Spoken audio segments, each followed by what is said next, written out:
वीकेंडचा आनंद लुटण्यासाठी महाराष्ट्र, गोवा, कर्नाटक मधून मोठ्या संख्येने पर्यटक हे आंबोलीमध्ये आलेले आहेत। मुख्य धबधब्याच्या जवळ तौबा गर्दी झाली आहे। वर्षा पर्यटनासाठी प्रसिद्ध असलेल्या आंबोलीमध्ये सध्या आल्हाददायक असं वातावरण निर्माण झालंय।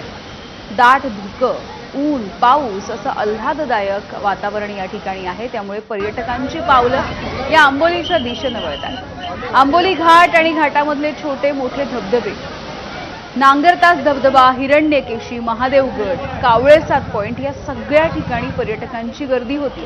आढावा घेतलाय आमचे प्रतिनिधी सदाशिव लाड यांनी। महाराष्ट्राची चेहरापुंजी म्हणून ओळख असलेल्या आंबोलीत सध्या पर्यटकांनी तोवा गर्दी केलेली आहे।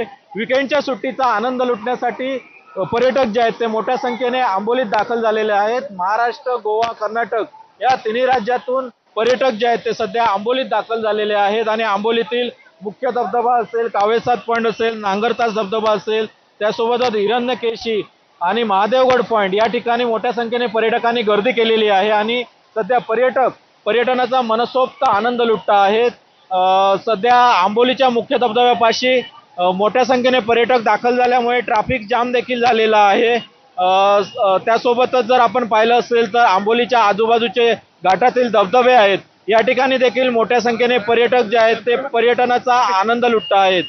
कॅमेरा पर्सन परेशसह सदाशिव लाड, एबीपी माझा, आंबोली, सिंधुदुर्ग। गडचिरोलीच्या भामरागडला महापुरानं अक्षरशः वेढा घातला होता। तब्बल 3 दिवस तालुक्याचा संपर्क तुटला, तर 50 तासापेक्षा